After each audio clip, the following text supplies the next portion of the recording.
It's now my pleasure to introduce tonight's speakers. We have three, which is very unusual. The first of them, in no particular order, I'm told, is Parney Albright. Parney has worked on national security since 1986. He served as director of the Lawrence Livermore National Laboratory, LLNL, and as president of the Civitas Group. He was assistant secretary for science and technology at the Department of Homeland Security and served concurrently as both assistant director for Homeland and National Security in the White House Office of Science and Technology Policy and senior director for research and development in the Office of Homeland Security. He also has worked at DARPA and the Institute for Defense Analysis.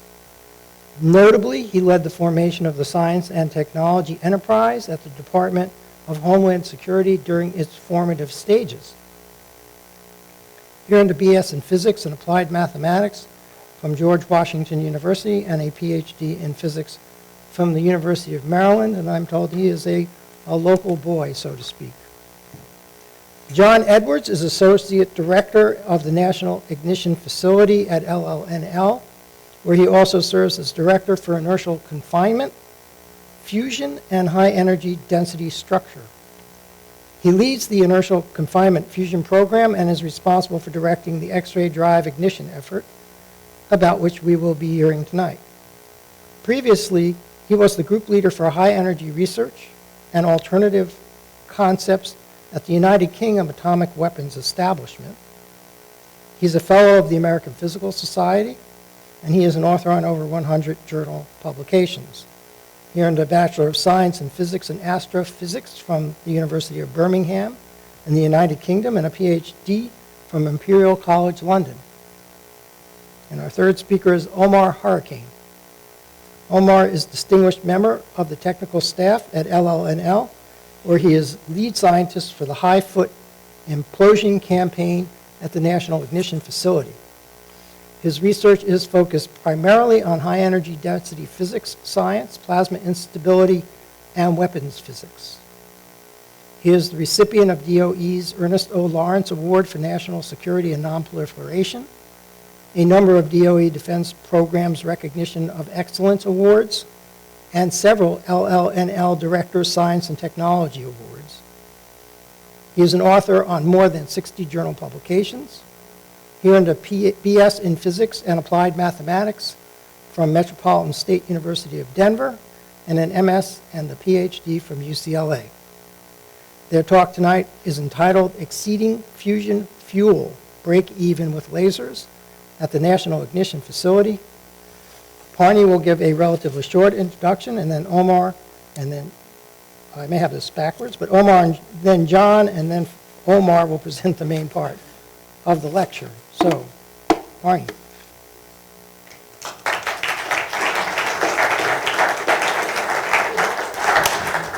So first of all, thank you very much for asking us to talk about some of these, I think, very exciting results here today. It's actually gotten quite a bit of press around the country, so you're in a position now to talk to the people who actually made that happen. I'm in a bit of an uncomfortable situation here as being the person who is sort of the setup man for the people who really did the work on this. I think it's mainly because I have the grayest hair of the bunch. But so I'm going to spend a little bit of time talking about the National Ignition Facility as a whole, and then turn it over to the people who are really going to talk about the topic of today's topic. So what is the National Ignition Facility? The National Ignition Facility is, and you're going to hear a little bit more later on about the details, the mechanics of how this actually works, but it is by several orders of magnitude the largest laser facility on the planet. It occupies an area of several football fields. For any of you who come out to the Bay Area, I would encourage you to take the 30-mile drive out to Livermore and take a tour of the facility. It is one of the most impressive engineering accomplishments on the planet. It produces 1.8 megajoules of energy. and 500 terawatts of power. It is, by the way, just as a side point, for those of you who saw the movie Star Trek Edge of Darkness, is that what it's called, right? Almost every scene that was in the engine room of the Enterprise was actually filmed out at NIF. It was the set that they used. They came and took over the place for about 4 weeks while we had a maintenance stand down, and one of my most treasured photographs is me with J.J. Abrams. It occupies a place of honor for me. Someone had asked earlier at dinner how much the facility costs. It costs about $2 billion to build, and its annual budget is sort of on average around $350 million a year to do the experimental work at the facility. So why was this thing built? It actually was built with several missions in mind. The most important mission, and the reason that it is funded by the National Nuclear Security Administration, the people who make nuclear weapons, is to enable something called stockpile stewardship. And what stockpile stewardship is really all about is how do we sustain both how do we sustain our nuclear weapons stockpile, and very importantly, how do we sustain the workforce that is a very important part of the deterrent when we no longer are doing nuclear testing. The last time this country did a nuclear test was in 1992. And we haven't built a new weapon since. And so these weapons age with time, and there are also things we want to do to the weapons in order to make them more safe or to make them more secure.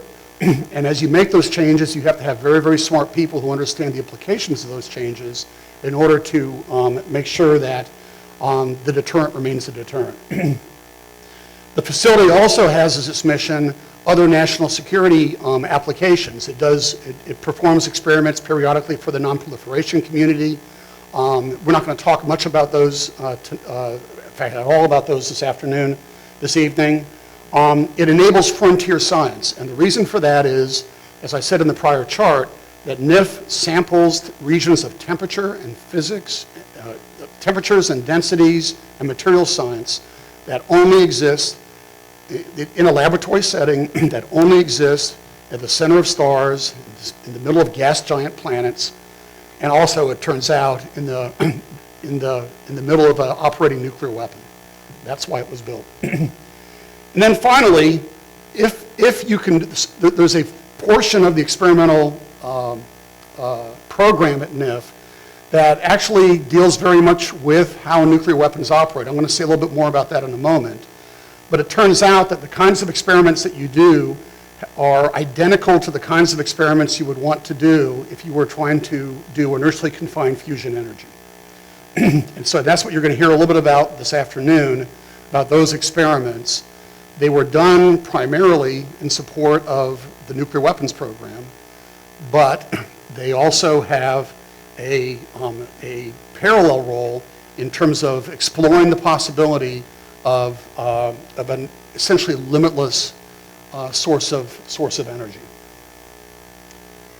So, as I said, it provides some very critical experimental data for stockpile stewardship without the need for underground tests. If you ever, I don't know if they still give tours out at the Nevada test site. I think they do.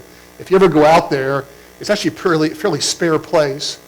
But what you see is a lot of dimples in the ground, and that was from the hundreds of underground nuclear tests this country conducted from the 1960s through 1992. And the idea behind NIF is to obviate the need to ever again have to do that. So let me say a few words about how a weapon operates, because it'll help, I think, maybe provide some context for the kinds of experiments that were being done, and why it's also so important to do these experiments if you want to explore the possibility of inertially confined fusion energy. So the way a weapon operates is, for those of you who don't know, there are generally two components to a weapon. This was called the primary and what's called the secondary. The primary is a fission weapon, and its whole sole purpose is to drive what's called the secondary, to provide energy to cause the secondary to explode to very high yield. Right? So if you think about the weapons the weapon that was built that was exploded over Nagasaki, that was a primary only weapon. Okay? And Hiroshima was a primary only weapon, but for this country since the 1950s has had two-stage weapons. And so the idea behind, so the way the primary operates is it's generally it's a hollow sphere of plutonium, and there's a chemical explosive wrapped around it. It explodes, it compresses, and as it compresses, it reaches critical mass, and you start to get a nuclear fission reaction, the same kind of reaction you would get in a nuclear reactor, except now it's going supercritical. What that does is it heats up some gas that we have injected into the middle of this hollow cavity, deuterium tritium, and the fission reaction that's occurring around the primary causes that deuterium tritium reaction it gets up to about 1,000,000 degrees Kelvin, and it causes fusion reactions to occur. Okay, it just gets that hot. Those fusion reactions create a lot more neutrons, and the purpose of those neutrons is to complete the fission process that was started by the chemical reaction, and thereby drive the secondary. So one of the key uncertainties associated with how a nuclear weapon operates are the details. I mean, what I just said is very easy to say, at least it's easy for me to say. The details of the physics of it are actually very, very complex. And the idea behind NIF, one of the things that NIF is designed to do is explore how that fusion reaction occurs in a compressed hot deuterium tritium plasma.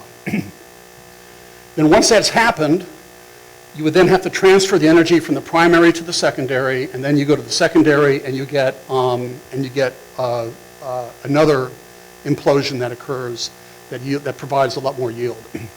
Very important. So the point here is that NIF is really designed, in fact, it is a unique capability within the United States to sample all three of those phases. In fact, the other major uncertainty that this country had was in the energy transfer part of this. It actually was by far the largest uncertainty we had in our understanding of the physics of nuclear weapons. And actually, Omar, the reason he won the Lawrence Award was because he was actually the person who, in partnership with the NIF facility, solved that problem. So this is, again, these are the set of experiments that we conduct at NIF. And the one I described at the outset of this business about DT burn, is really one of the things it does. It does many, many other things. Okay? Again, all associated with the fact that it can uniquely sample temperatures, densities, and material properties that occur inside a nuclear weapon. So we are doing all of these things. But one of the things that I'm not sure I can get this thing to work. But one of the things that we don't do, that we have so far not succeeded in doing, is getting to what's called ignition. One of the key aspects of NIF, and one of the reasons it was built, was to explore this process called ignition. We have yet to succeed at getting ignition. And how is ignition defined? Ignition is defined by getting more energy out of the fusion reaction than the amount of energy that was put in. So it's defined as getting more energy out of the process through the fusion than the total amount of energy that was put in, including the energy that was put into the laser in the first place. So that is how ignition is defined. So we've been going through a very long process for trying to approach what is an extraordinarily difficult problem to do in a laboratory setting. And what you're going to hear about today these are a lot of terms, but basically the kinds of experiments we are doing are what are called integrated experiments, and then more focused experiments that are designed to move us down the path toward ignition. And we hit a little while ago a pretty important milestone, which I guess you're going to hear more about from John. So with that, I'll turn it over.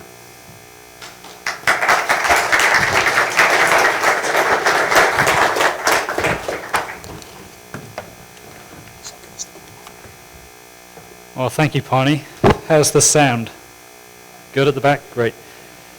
So someone is interesting, actually, Pani already thanked our hosts. I'd like to thank them again. This is a wonderful opportunity to come and tell you about some of the really, we at least find incredibly exciting work that's going on at the Lawrence Livermore Laboratory. Someone asked me at dinner, they said, well, of course, you work in a nuclear weapons complex, so how do you know? Do you have guidelines on what you can say about weapons? And you know, and I now know, from what Parney said, exactly what we're allowed to say about nuclear weapons. So here's the Lawrence Livermore National Laboratory, and what you're going to hear from us is you're going to hear something which is really about an engineering marvel at the first instance. This is the National Ignition Facility itself. To get ignition, which is in itself a scientific grand challenge, we need to have unprecedented control over our positioning systems and our temporal control systems. So this is the sort of story that you're going to hear from us. So here's the Lawrence Livermore Laboratory. It's about 1 mile square. Here we go. It looks directly out from this view, over to San Francisco. And the NIF laser is right over here, and that's what we're going to be talking about. What I'm going to show you now is the laser in operation. So there's a little movie that we have, and I'm just going to let you watch it. I'll comment as we go through. Shot director, ready for shot. So this is the control room. They're just about Ready to set countdown up. for shot on my mark. 3, 2, 1, mark. Clock is running. 5, 4, 3, 2, 1, shot. So those are large capacitor banks for all the energy stored. They energize amplifiers. In the meantime, the laser pulse itself is created in the master oscillator room here. It's fed through fibers. It has about 1 nanojoule. It gets amplified through that process by about 1 billion times. And it's going up and down through amplifiers, and it's going through special filters. And that's the light pulse. It's a finite length in space. It's 20 billionths of a second long, 20 nanoseconds. And this process is getting amplified by about another 1 million times. This in here. The beams are square. There's 192 of them. It goes through the various amplifiers, and now it's going to go off towards the target chamber.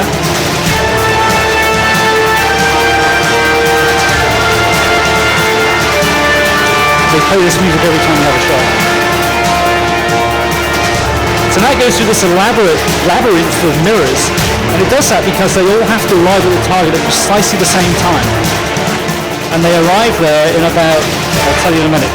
Right now it's red, the color of the light is red, it gets converted to blue light, and it does that because the target right in the middle of the chamber, it doesn't like red light, but it likes blue light. So there's the target we call a Hohlraum, and I'll explain a bit more what that is in a minute. It's actually made of gold. It's about 1 centimeter, half an inch long. The lasers come in, heat up the interior. It gets so hot it creates X-rays. The X-rays start to heat the capsule, so much so that the material ablates off. And in a rocket reaction, it gets encoded inwards. And if we do it properly, with exactly the right timing, that's what will happen. And the energy that you get out would be about 20 megajoules or so. What's 20 megajoules? 20 megajoules is about the same energy content as about 1 kilo or a couple of pounds of coal.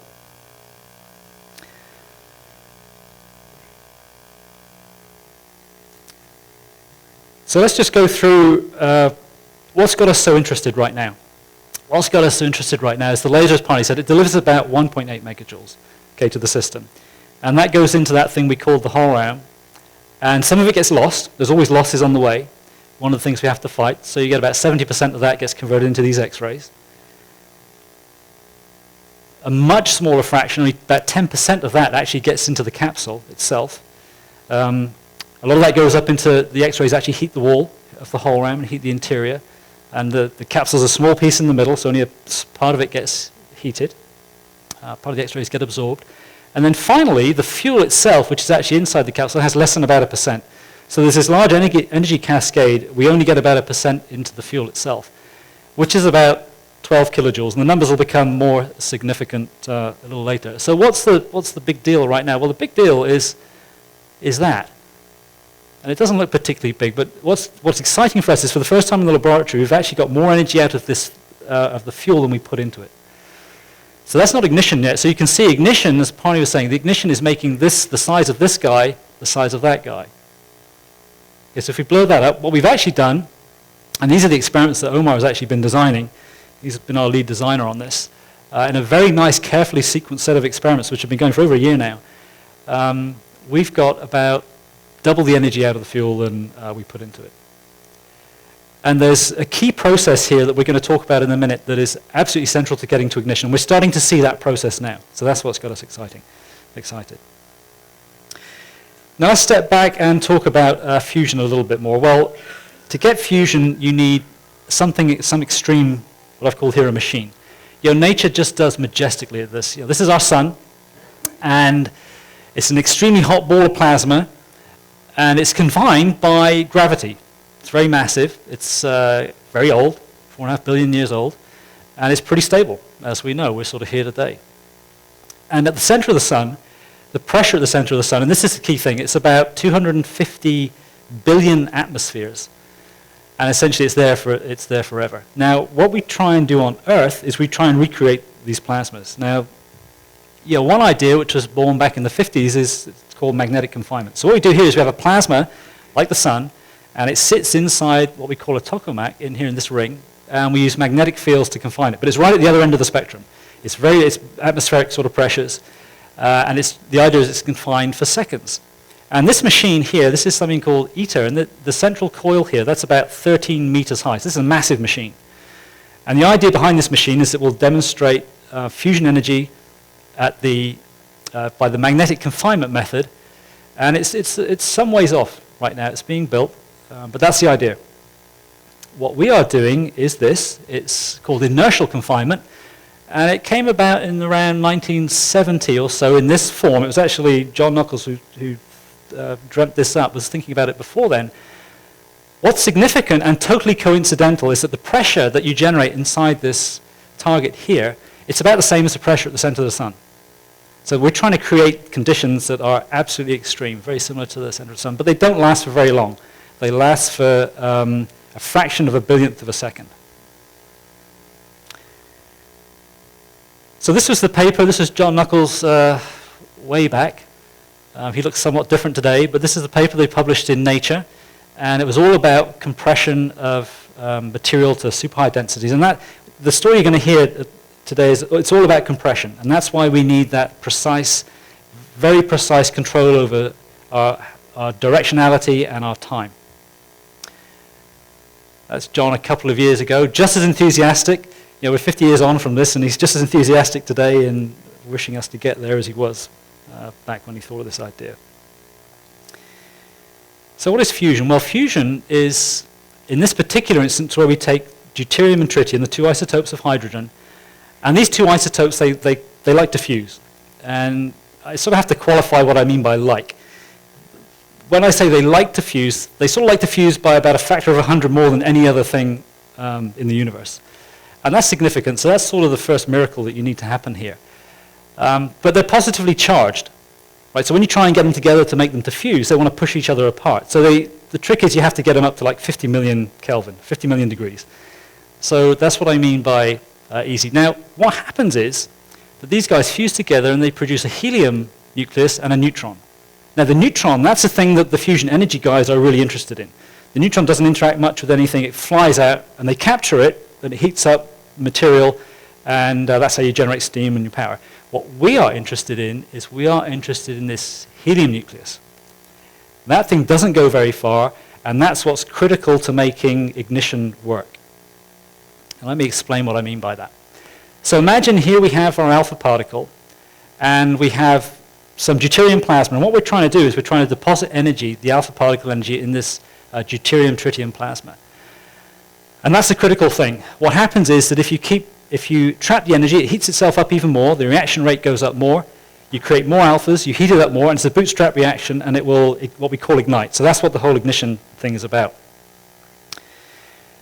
A critical parameter there is not just the temperature, but something we call rho r. And rho is just the density of the material, the mass divided by the volume, and r is the size. And if you have enough of that, what will happen is the particle will stop. If you don't have enough, it will just go straight through. All the energy goes out, and that's not good enough.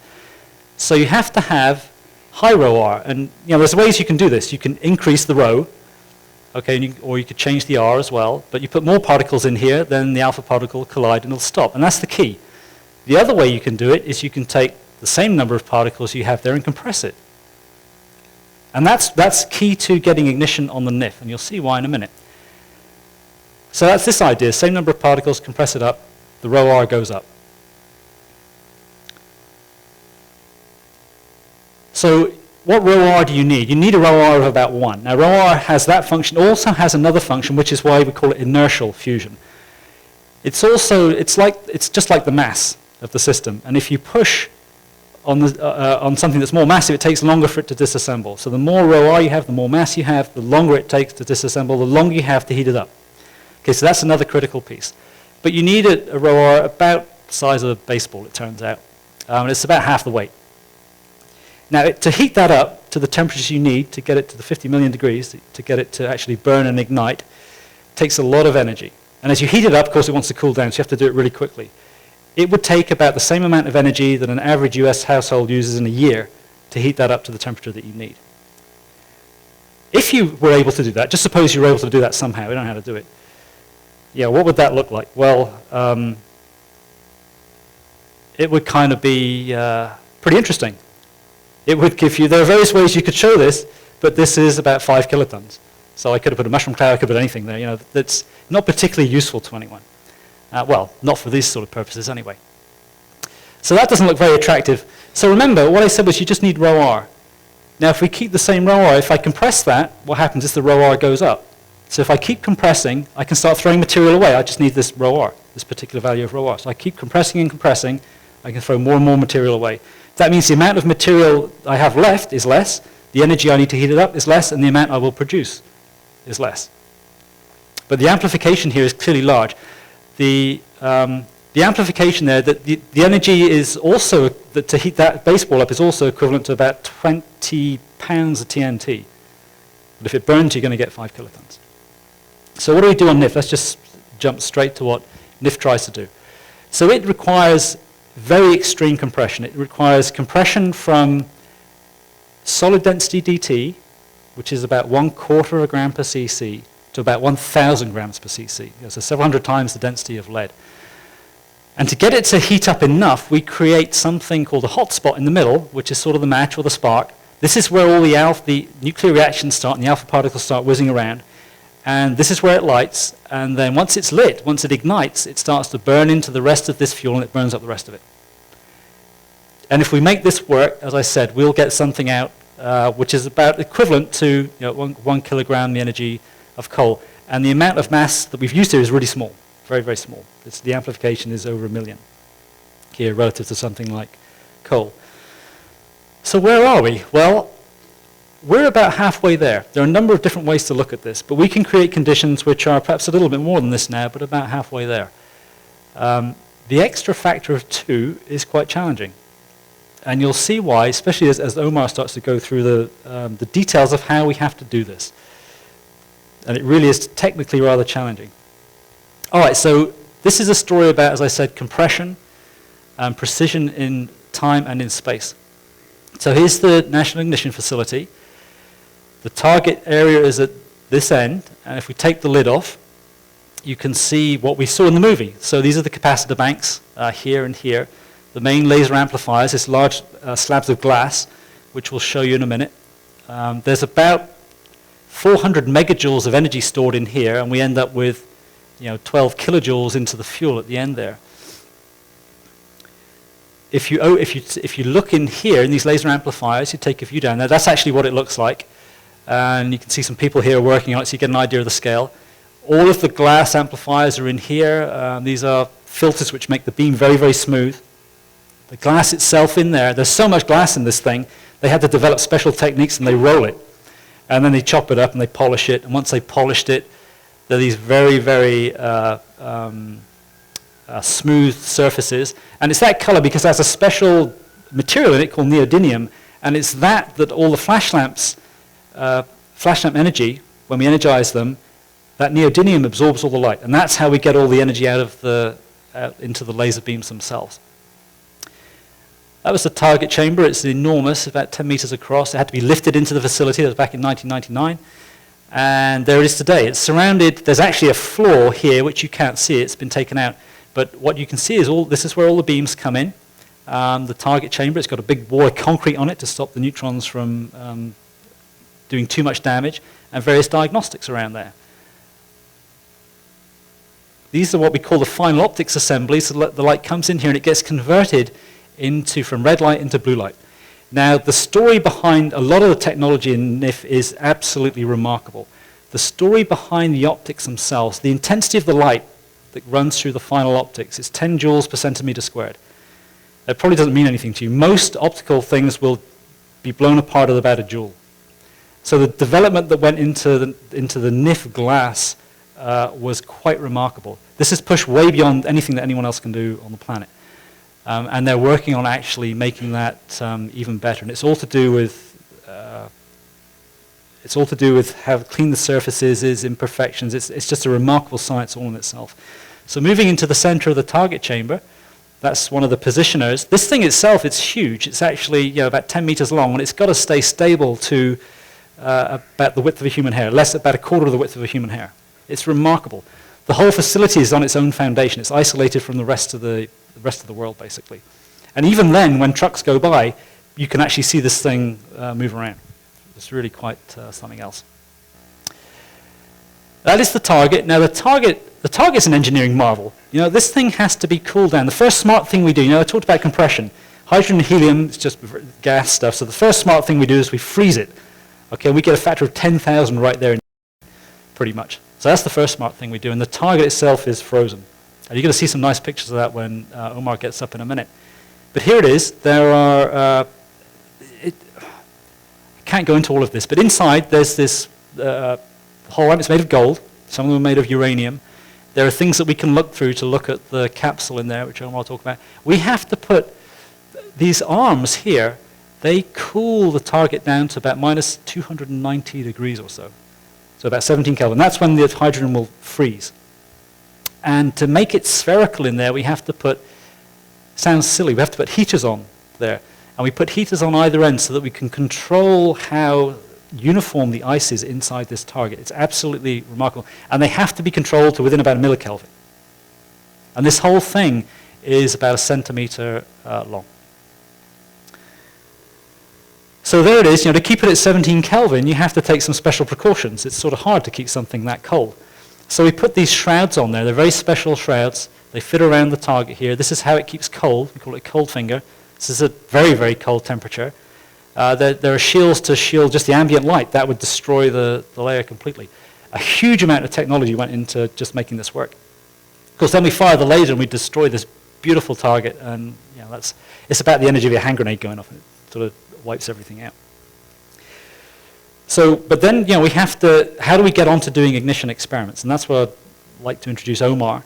And he can tell you exactly what we have to do to prepare now. So I've got you all the way to the target now with the laser, and Omar's going to take you inside the target and tell you what we do there.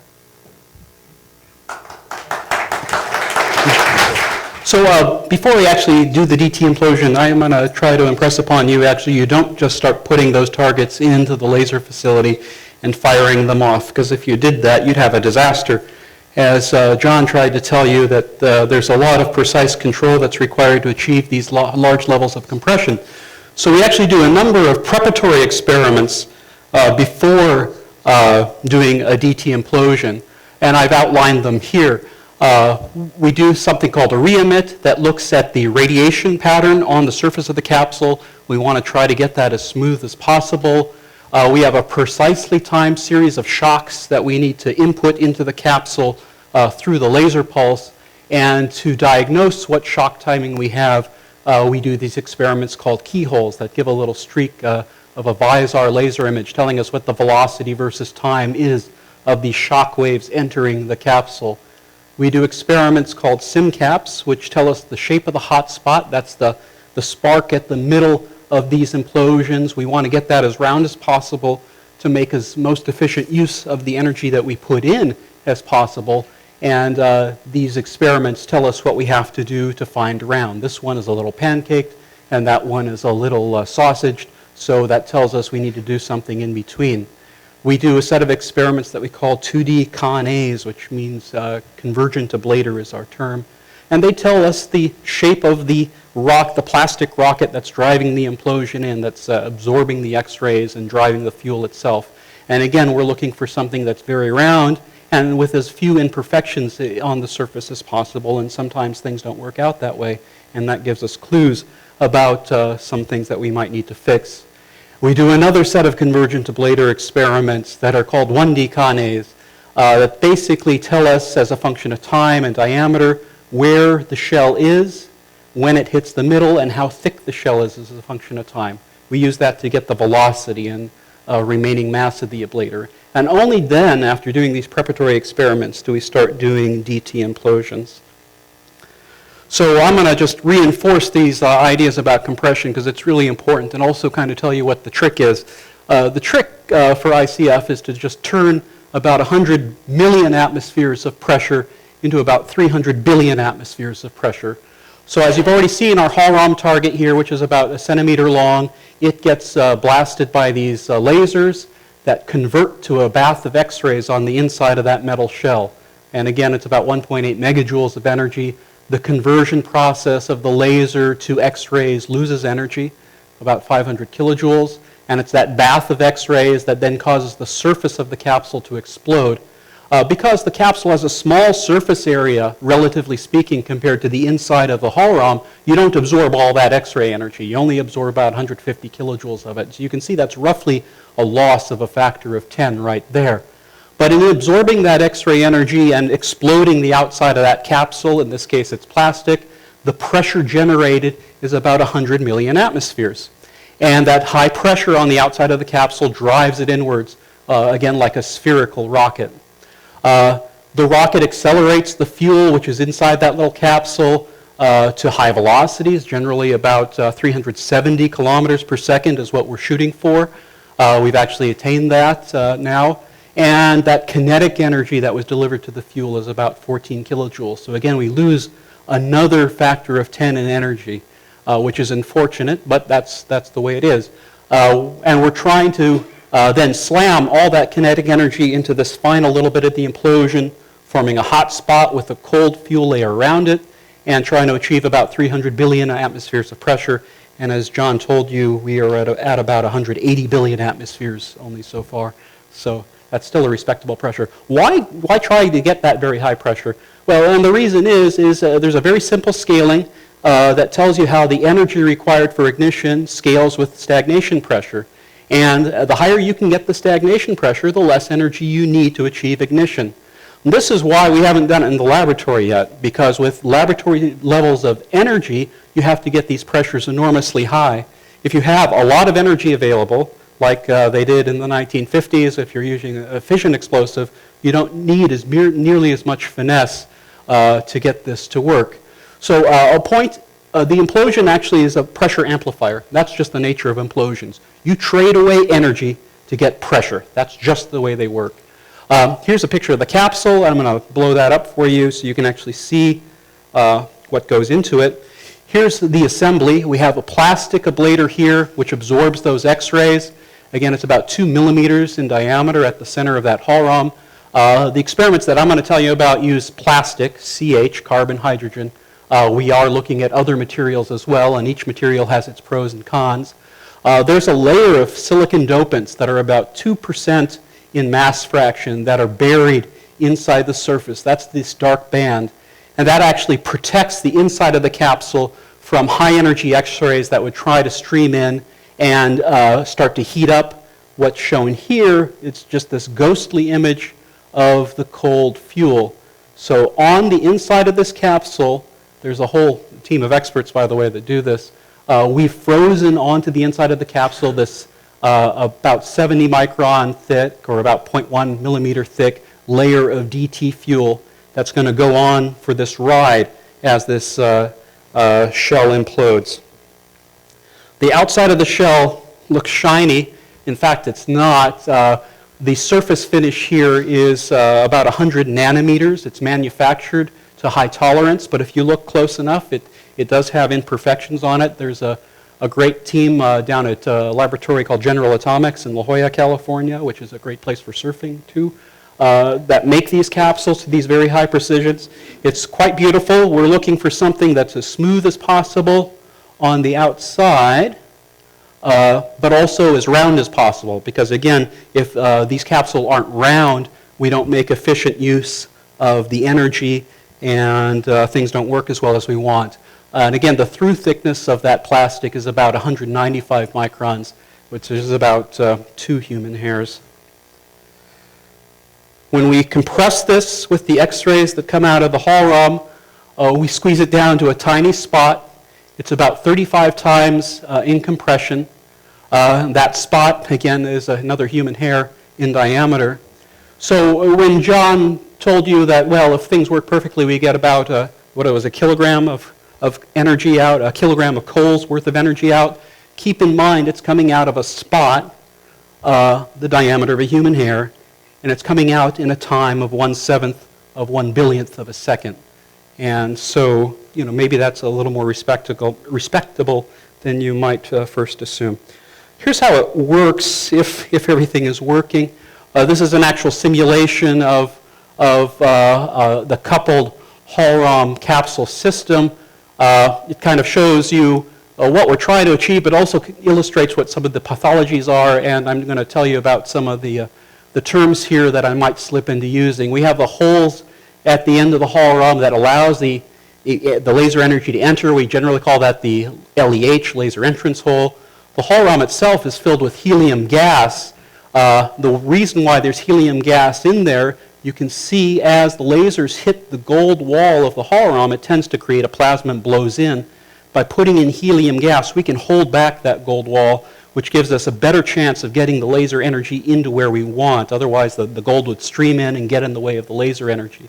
It also holds back the ablator, which is now, you see it here exploding in response to the bath of X-rays, generating those high pressures which drive the implosion inwards. So this is all designed. You choose the density of the helium gas, the position of where the laser beams hit the Hohlraum, all to try to control the shape of the implosion and get the timing of the implosion that we want.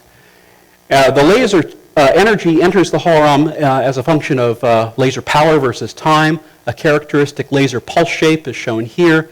A little blip of energy at the beginning, another blip, and then a rise to peak power at the end. That's kind of how it should be working. But for a long time, things weren't working. And this plot here is just a bar chart, so it should be very simple, but it actually tells a pretty interesting story. It tells you where we've been and where we are. So this bar chart, basically I'm plotting here fusion yield. This is essentially time. The way we label time at the facility is by shot number. The shots here are labeled, the first 2 digits are the year, the second 2 digits are the month, and the third 2 digits are the day. So this is several years ago. You might have heard of the National Ignition Campaign. That's what several years of effort were spent on trying to get these implosions to work. It wasn't just getting these implosions to work, it was building up all those other experiments and the diagnostics as well. But again, the goal was to get implosions that were giving interesting results. But things weren't working for quite a while. Basically, 1 year in, the pattern was clear to a lot of us that things weren't working as expected and something probably should be changed, but it just so happened things didn't change and kept trying to make these things work, and it just wasn't working out. The reason why, again, in hindsight, these probably weren't working out is kind of very analogous to if you ever seen a young man step up to the plate at the baseball game. And the young man, a very strong young man, just wants to hit the ball out of the park. And he takes a swing at the baseball, and of course, usually what happens is you miss completely. That's usually what happens when you try for the home run. And that, not to be too mean, but that's what was happening here. Trying to go for the most extreme implosion that would give the most attractive fusion gain led to a lot of whiffs, a lot of missing the ball. So the strategy that we applied to make progress was actually to step back from that. Don't try to go for the home run. Instead, try to go for a base hit or even steal a base if you can, just to start scoring some points. And that's the philosophy we applied with the high foot. We changed something to try to make the implosion more controllable, less fickle, but we made a sacrifice in doing that. These implosions, which are showing very high yield compared to what came before, will never get as far as these could, in theory, get to, but did not get to in practice. The other thing that's illustrated on this plot, aside from fusion yield versus time, is a breakdown of how that yield is being delivered to us. The blue shows how much yield is coming out from the implosion due to the compression that we've put into it. And more or less, for more or less the history of fusion research, that's all that we've gotten back out. But the pink is actually now showing the amount of energy we're getting from this feedback process of alpha particles in the fusion reaction, leaving energy behind and feeding back on itself. And you could see at this point we have more than a doubling of energy due to that self-heating, or what we say is a bootstrapping process, where the fusion reaction starts to help itself.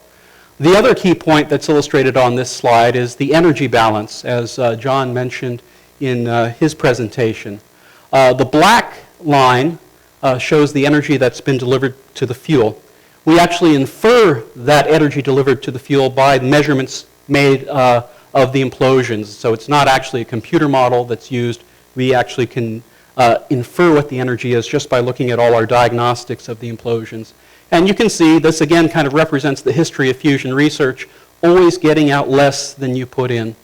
But you can see in August, or actually September of 2013, we've actually transitioned to a point where we're starting to get out more energy from the fuel than was put into the fuel, and we've continued to push that upwards. And so that's one of the things we're excited about. Of course, we want to push that even further. Okay, so what is this high foot thing that I'm referring to and that John referred to? Basically, it's kind of a funny trick. We didn't change the targets. We're using the same targets that were used before, the same capsules that were used before. All we've done is we've modified the pulse shape that we asked the laser to deliver. And the modification is more or less illustrated here. We ask for a little more power at the beginning. Actually, it's about twice as much power at the beginning. We drop out of the old pulse shape this feature here, which launches a shock. And we shorten the pulse shape so that it's about 5 nanoseconds, 5 billionths of a second shorter in time. But more or less, this shape here shown in black is essentially the same shape shown here. What this does is actually reduces hydrodynamic instability, and I'll show you what that means in a moment. We also trade off some things by doing this. We actually end up putting more entropy into our implosion than we'd like. That fights against compression. The way we measure that entropy is this term we call adiabat. We actually increase that. We'd rather not do that, but we wanted something to work, so we made that sacrifice. There are other characteristics of the implosion that we gave up on. In-flight aspect ratio, actually that's better for stability to reduce in-flight aspect ratio. It's basically a measure of how far you're throwing the shell compared to the thickness of the shell. And then the convergence, basically convergence is compression. We gave up on some compression to get this thing to work, and it's quantified by that number. But again, the main reason was control of instabilities. So in a cartoon way, what we felt was going on before with the implosion was something like this. Instead of being nice and round and smooth, it was tearing itself apart. And by transitioning to this high foot pulse shape, we could quiet that down and exert better control. In terms of actual simulation and theory, this is the set of calculations that we based our assertions on and what we felt was happening with the old implosion and would happen with the new implosion. So what this shows is this shell of the ablator at a certain radius, about 200 microns in radius. You have to remember it starts off at about 1 millimeter, so it's flown in about 4 times its radius. This is about the time at where the implosion reaches peak velocity. This is an axis of symmetry here, so spin this thing kind of this way, and you can kind of get an idea of what the full implosion looks like. What we felt was happening with the low-foot NIC implosion, it was starting to rip itself to pieces as the implosion proceeded, and by the time you try to achieve the state of highest compression, it's turned itself inside out, and that means failure. By applying this high-foot technique, we could quiet down those instabilities, and the higher we raise the foot, the more we could quiet that down, and the more intact the implosion would be at its final stagnation. This is about 50 microns in radius, about 100 microns in diameter. So again, this is about the diameter of a human hair. And what we're looking for is a controlled center and an intact shell around it. You can also see here the sacrifice that we made. John emphasized a lot, we need to get high densities, high compressions. That's illustrated by the color scale here, and that's what the old implosion was trying to achieve, these very high levels of compression. We gave up on that, as shown here in green. We get a lot less compression, but we now have control. So it's a trade-off. So I want to show you, in addition to the assertions that we made that led to the campaign of implosions, we also did do a set of detailed experiments that tested our assertions explicitly, and I want to show you one because it's going to show you how diabolical these instabilities are. This is an experiment where we take one of our implosion capsules, we cut a hole in it, we put this cone in, and we basically do like a dental x-ray of the surface as a function of time. We put on the surface controlled perturbation, so we know what the surface quality is like. And what we're looking for is bands of light and dark that tell us how much the surface has deformed as instabilities grow. And what I mean by that is shown here. So this is going to be a little movie of this particular experiment. If you look at this, here's the plastic shell, which is our ablator. Here's our cone, which we're looking through. And if you look at this, this shell looks perfectly smooth. But this also illustrates how diabolical instabilities can be and why they're so dangerous for implosions. The top part of this plot is density, by the way, and the bottom part is radiation temperature. So you'll see the bottom get hot and the surface explode. And for a long while, it looks pretty smooth, and it's flying inwards. Of course, in the real implosions, we don't have this gold cone sticking in, but we're trying to diagnose how the instabilities grow. But then at peak velocity, you can see the shell start to bust apart into all these pieces. In this case, it was because we put on a controlled perturbation, so it's a very regular looking structure. In the actual implosions, we don't want to put on those perturbations, but again, nothing can be made perfectly. And eventually, we can diagnose this in these experiments and test the veracity of our claims. And also, by the way, because half the team are designers and use simulation tools, we need to test the veracity of the simulations to make sure that we're not misled by them. So the experiment serves two purposes. So I'm going to show you here what our actual high-foot implosions look like. This is a side view of the implosion as it's fusing. This is a top view. You're looking top down on it as the yield is being produced. And you'll see, even though I've been stressing we're trying to make things round, well, it's close enough. No, no, it's not as round as we'd like. So this is one of the things that we've had to deal with, but it's the reality is in trying to make these things work, it doesn't always come out perfectly. The side view here shows the implosion is somewhat pancaked. So imagine taking a sphere and squeezing it on the poles so it looks a little squat. And if you look at it from the top, it actually has a nice toroidal shape, which is great actually if you're in the magnetic fusion area because you're always trying to make a tokamak. And so it has an interesting donut shape as well. So we've had to deal with this with many of our implosions. And it's been a matter of learning and testing things to try to eliminate that. And we're actually making progress in that regime. This shows the side view and top view of our best implosion using a gold Hohlraum. And again, the scale here, this is 100 microns, this is 0, this is minus 100 microns. And so again, 100 microns is about the diameter of a human hair. This is the top view. This one is not quite as donut-shaped as the one I was showing you the movie of a moment ago, but it still is a donut shape. If you take the side view and the top view, you can reconstruct the actual shape. And in this case, it looks like a plum to me. We've had other pieces of fruit in our implosions, apples and other things like that you can identify. What we've done recently, and this was just back in January, is we've changed the Hohlraum material from gold to uranium. And by changing the Hohlraum material from gold to uranium, you can see we've actually gotten better control of our shape. The side view now is a little more round, and the top view doesn't have this donut shape anymore. Now it's more like a cracker. It's not perfectly round still, so we're still dealing with that. By changing the shape, though, and changing the shape only, this particular set of experiments was designed as a pair where it had exactly the same implosion time and exactly the same what we call bang time when the yield is produced, the same velocity of the implosion. We found a factor of 1.5 increase in yield going from this to this. So just changing the shape gave us a significant improvement in the implosion quality, and you can see in the reconstruction it's a lot more round. Here's a summary, not quite like the bar chart, but it's still a summary of all the shots we've done to date. This shows the trade-off that we've made and the performance gains that we've had. The blue dots are basically that two or so years of low-foot implosions under the NIC, where there was a struggle to try to get the yields up, which is this direction up on the plot. You can see these low-foot implosions basically sit to the right of this graph, and that's kind of in the regime where you have higher ρr, higher degrees of compression.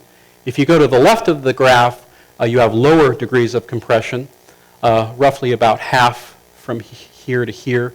And that's where our first high-foot experiments took place. Our first high-foot experiments were okay, kind of in the vicinity of the other low-foot experiments in terms of yield. You can see the trade-off, though. We made things less compressible. But because we had more control in the implosion and had more control over these instabilities, we were actually able to improve performance by turning up the laser energy. And that's these sets of shots here. So by turning up the laser energy, we were able to recover some of the compression. Because we're throwing this faster, we can actually squeeze it up harder and have control of it and get higher yields. And recently, we've passed this boundary of becoming alpha heating dominated, where the fusion reaction is actually helping itself by leaving energy behind and heating itself more, and so on and on and on. Ignition is up here, however, so we need to keep climbing up these contours of yield multiplication to get to where we want to go. And to do that, basically, there's a very simple way that you would approach this problem, and it has to do with mountain climbing.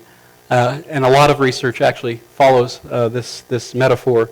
So if you want to climb Mount Everest, actually, and people have and tried for a long time, the first attempts to get to the top of Mount Everest led to failure and actually disaster. There was a first, second, and third attempt, never got quite to the top of the mountain. And actually, not all the people made it back. But that didn't mean actually that you couldn't climb Mount Everest. Other teams came back and tried to get to the top, and they took what was called a base camp approach, where instead of having one team trying to get up to the pinnacle, you'd actually have several base camps, and each base camp was trying to find the best path to the top of the mountain. So what they would do is they'd set up their base camp partway up the mountain, and they'd strike out in different directions, try to find the best path to the top. And the best path to the top would depend on the weather conditions and the local terrain. And by working together, eventually, people were able to climb to the top of Mount Everest. So we're essentially implementing the same approach with what we're doing. We're starting with an implosion now where we stepped back from the home run, but we have control over it. And by stepping back, actually, we took a leap forward. It actually works pretty darn well and has achieved something significant. But we want to go higher. So the mountain we want to climb isn't to the top of Mount Everest. It's actually the stagnation pressure that we want to get up, the stagnation pressure at the center of the implosion. But, you know, because our knowledge is imperfect, we have to try many different things. So we have many different base camps that we're attempting to climb up this mountain of stagnation pressure. And they're more or less outlined here. We need to get the velocity up in our implosion. And one strategy for doing that is to use thinner ablators, basically pushing less mass with the same force gives you higher velocities, higher accelerations. We want to further improve our hotspot shape control. I've just shown you an example of how to do that. We changed Hohlraum materials, but there are other things you can do with the Hohlraum, like changing the geometry and so forth. We want to actually make the fuel more compressible. So this is one of the sacrifices we've made. We actually put entropy into the fuel by using this high-foot implosion. We need to take some of that entropy out, so we're going to look at further pulse shape modifications. You've already seen, by just making what looks like a modest pulse shape modification, we got drastically different behavior in the implosion. That was only the one other try, so let's look at, there's a whole infinity of different pulse shape modifications we can attempt, so we need to research those. And then finally, there's other ablator materials, and each ablator material has its pros and cons in terms of the performance of the implosion.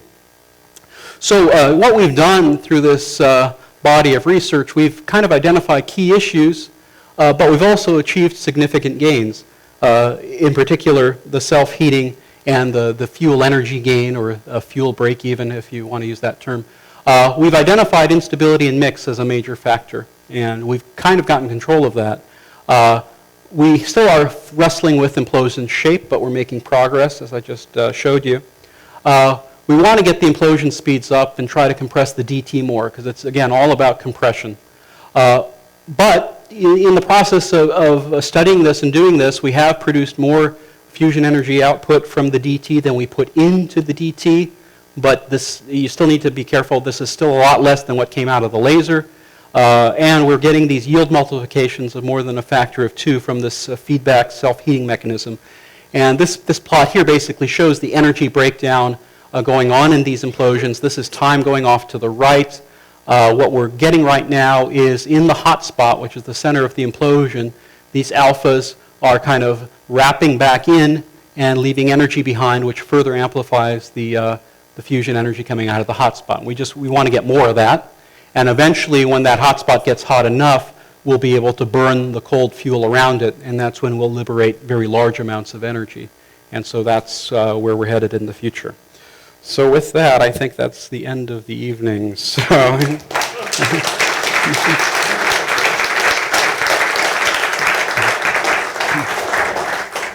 Do you want to field the questions? I don't know. I will only field technical questions. All political questions go to them.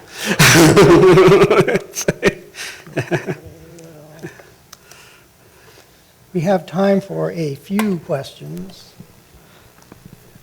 Do you do this, or do? We will have microphones going around the room. Okay. And please stand up when you get the microphone, state your name, tell us if you are a member or a guest, and ask a question. Don't make a speech. Hi, my name's Isaac Schomer. I'm a guest. My day job is a patent examiner. And my question is, have you tried for the fuel using either platinum or palladium with deuterium and tritium adsorbed? No, actually, we have a problem. For us, if you put in high Z materials, materials basically any higher up the periodic table than plastic, they tend to radiate energy away very quickly. And so that's basically the problem with mix. We need to keep things, have atomic number close to 1. Otherwise, the radiation, the X-ray radiation, which goes as the atomic number squared, will carry away all the heat that we try to put in, and the implosion would not work. So, yeah. Stuart Reuter, Navy League. I may be the only person here who's actually touched a nuclear weapon.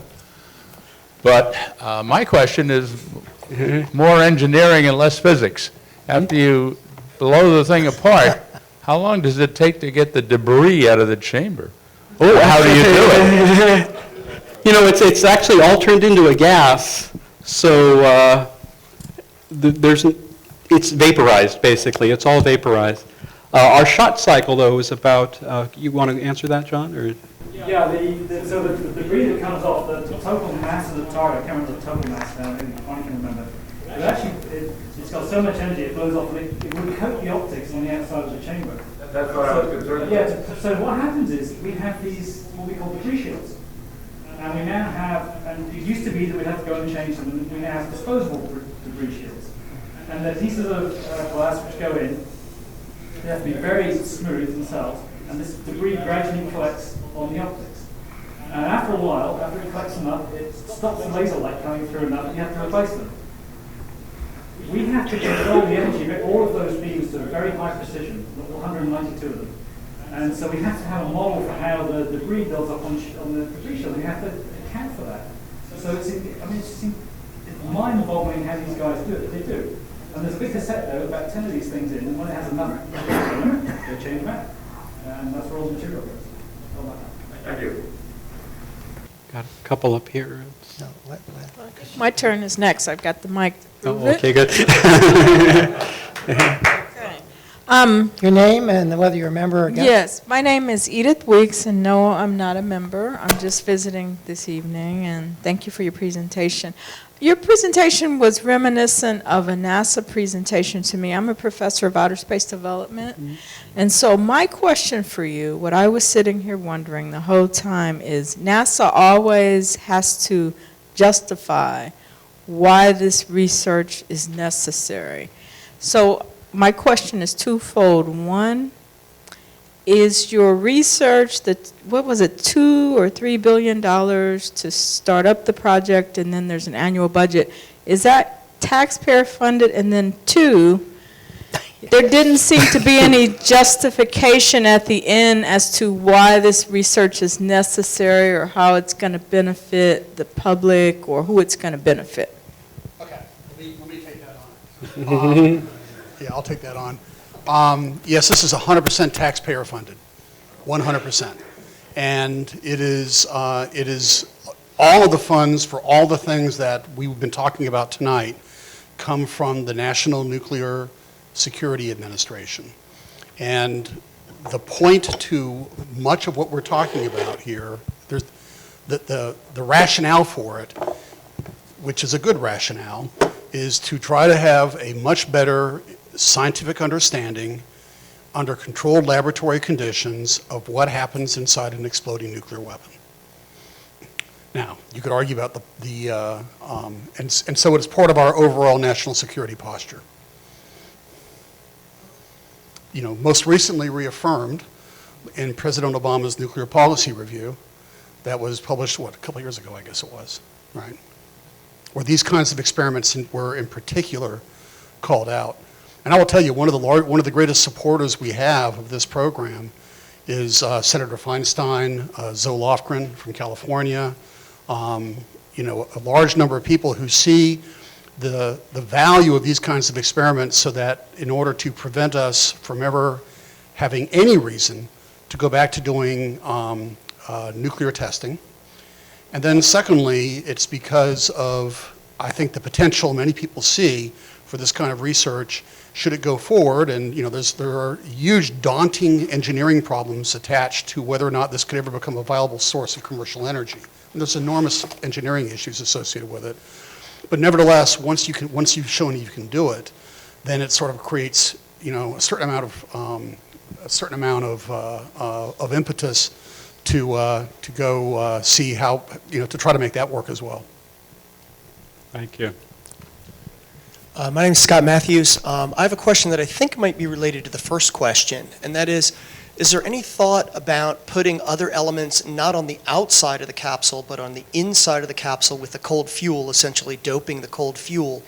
Even though the DT fusion is the easiest one to drive, could some other high Z mixed in there help you recycle more of the alpha energy or even maybe some of the neutrons? So we did look at actually coating the inside of capsules with high Z material like tungsten. We did actually experiments at a sister facility to NIF called Omega, which is in Rochester, New York. Theoretically, if instabilities in mix didn't occur, you would get something that we call radiation trapping.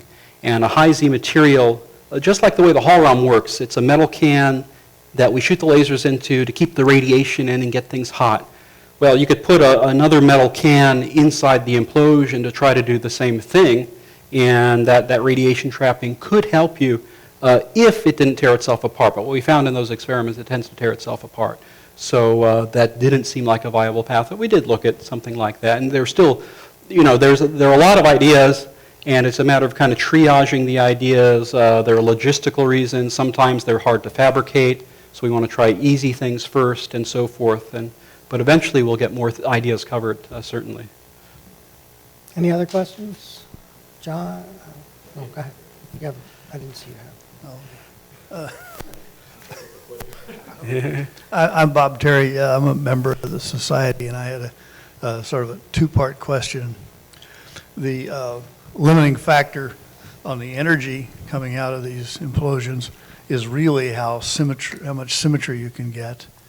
And in your weapons program, you're trying to assert that you can use codes to predict what comes out of these implosions, yet your simulations are two-dimensional. And to mimic what goes on in a weapon, it's got to be three-dimensional. And three-dimensional radiation transport hydrodynamics can probably stagnate any computer we can build. So how is it that you have great confidence that you'll be able to predict the material, properties of something that's a 3D radiation hydrodynamics event? On the other hand, in energy, if I look at the energy return on investment from one of these things, the energy return on investment is how much energy I get out versus how much energy I put into the system to break the energy loose.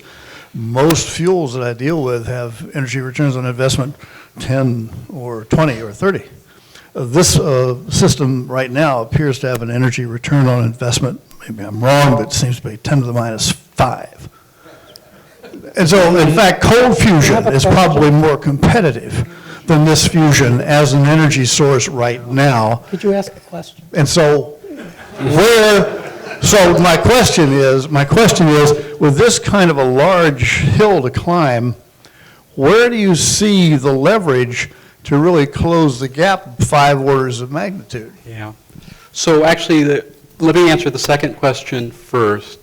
And I'm going to answer it with a metaphor. And so imagine a stick of dynamite that's got a fuse on it. And you light the match, and you start making comments that, well, there's not a lot of energy coming out of that match.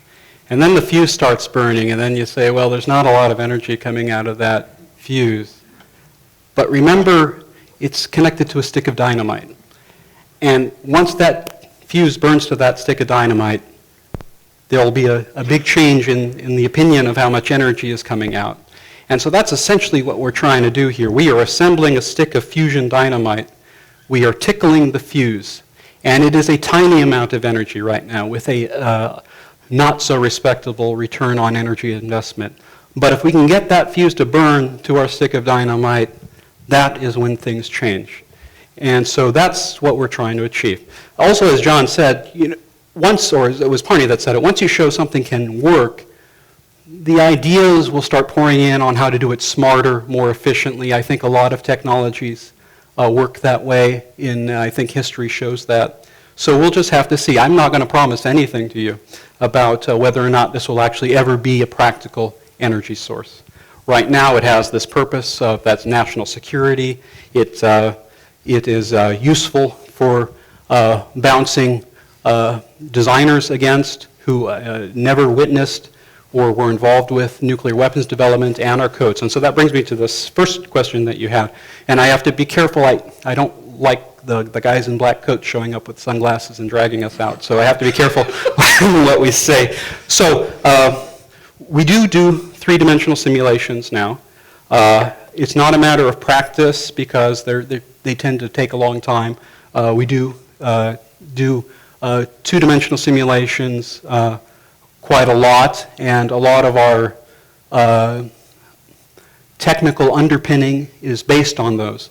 But that is exactly why it's important to do experiments. And it was, you have to test the veracity of those computer models to the best that you are able, and the veracity of the people who use those models to make national security decisions or inform people who make national security decisions. It's not perfect.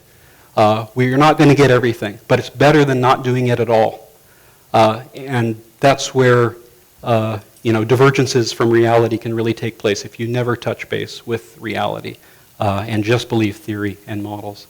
So that's my answer to that. I don't know if you guys want to add anything. I'll just add one more comment, and that is the process that Omar just described, coupling very high-performance computing, and I will tell you that the biggest computers in the world are being developed at the nuclear weapons laboratories. And that's just a statement of fact. We have a 20 petaflop system at the lab right now, which I think is, depending on how you score it, number 1 or number 2, something like that.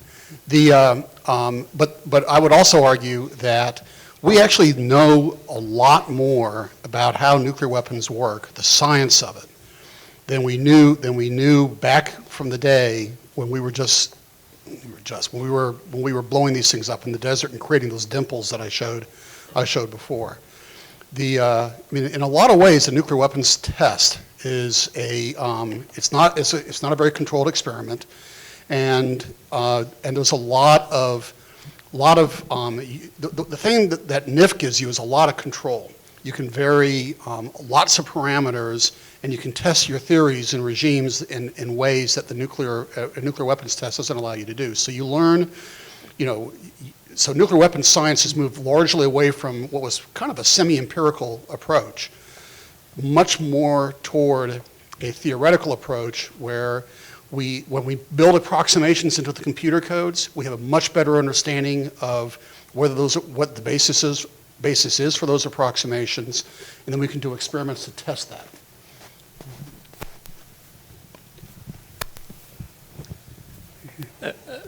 John Ingersoll, I'm a member of the Society. Follow up on the previous question. The laser component seems to be a huge factor of 100 loss of energy. Yeah. Do you foresee any way to bridge that gap? Because no matter what you do with the Hohlraum, you still have a huge So deficit. I will comment a little bit on that, but I'll maybe ask John to comment. And the second, go ahead, I'm the sorry. second question, when you use the gold or the uranium coating on the Hohlraum, is that to increase the radiation gain, the heating of the target, or what is the purpose of gold? Okay. Let me try to answer both of those, and okay. So, yes, so, it's a large laser facility. It took a long time to build. Okay, as a result of that, it was using technology having to do with lasers that is more than a decade old, maybe 20 years old. And as with all technologies, it's improved since then. I believe, and John could maybe correct me if I'm wrong, you can get a factor of 10 back with current laser technology. So this is the old technology, much like the space shuttle, used technology from the 1970s to build the spaceship for the 1980s. It wasn't the technology that we have sitting in front of us right now, but there's no way it could be because these large infrastructure projects just take too long to build, and you have to use known technology at the time for the design. I don't know if it will get any better than that, but I'm sure people are going to try. What kind of laser do you use in the improvement factor of 10? Is it a different laser or the engineering?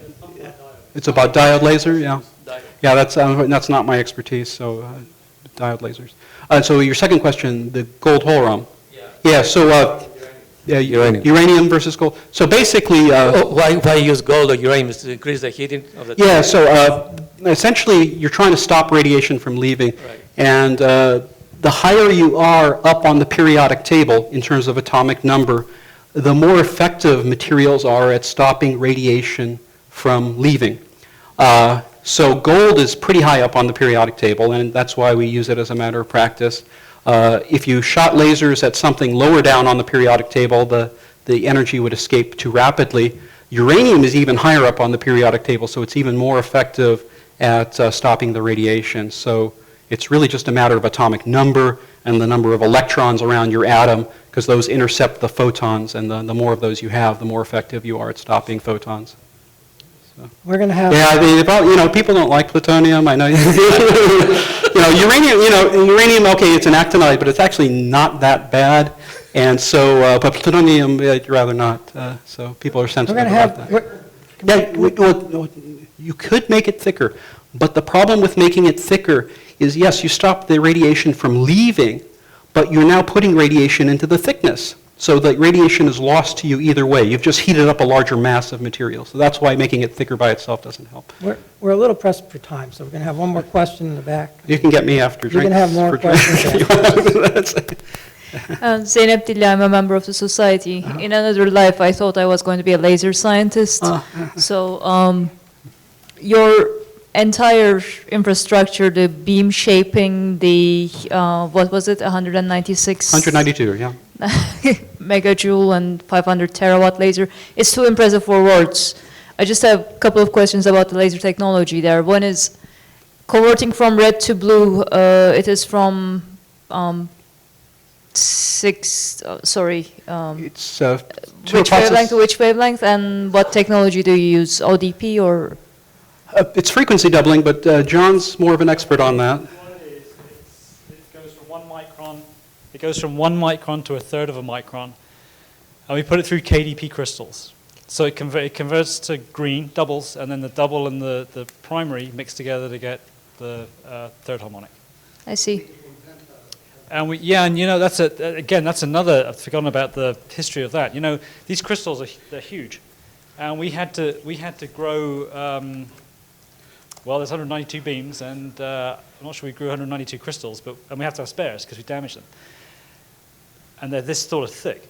So this was an engineering marvel in itself. And the way that they make them is they were putting these crystals from a very small seed. And remember, they get this big, and they have to grow them in about a month or something now to make it viable. They were spinning, actually they weren't at the time, they were just in a liquid bath, and they're growing the crystal. They had to model this actually with 3D codes, so they had to model the flow around that to figure out how to get them to grow rapidly and uniformly. And that was a project which went on, must be 10 years ago, probably. And so now, again, that's another piece of technology which just didn't exist at the time that the project started. Now you kind of anticipated my second question. Actually, it is related to the lady's question about how beneficial is this research to general public. How about the side products of your research, like the technique to grow KDP crystals, that size, flawless, 192 of them, and how much of that gets disseminated in bits and pieces that isn't really your mission critical technology but could be applied elsewhere? There's actually quite a bit. I wanted to get a list together for this meeting actually, but there's the crystal growth thing is largely for those crystals. I'm not sure that's been employed anywhere else. The cleanliness on the glass, so that the regular glass is going to break very easily. The cleanliness on the glass and how you treat the surfaces. The intrinsic damage threshold is extremely high. It's still another order of magnitude or more away from where we are right now. That enables can enable a number of advances in other technologies where you want very high fluences on glass, which is to do with directed energy and those sorts of things. There's also the beam itself, so that's for shooting down missiles and stuff like that. The beam itself is incredibly uniform, and that came out of something called deformable mirrors. What deformable mirrors are, they are put at the ends of those huge laser bays that we have, and they have small actuators on them. And you can diagnose how wiggly the wavefronts are as they come in, real time.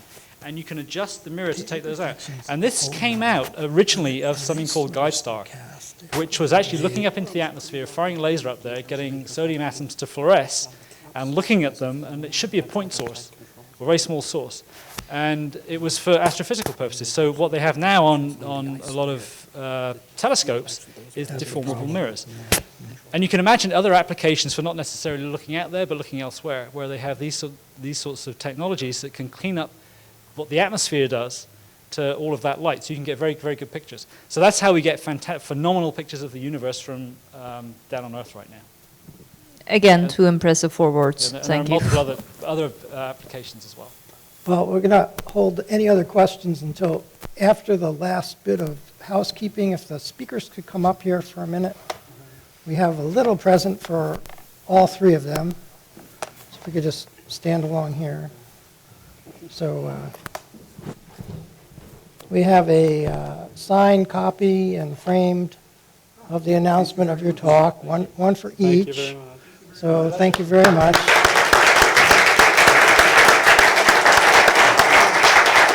Okay.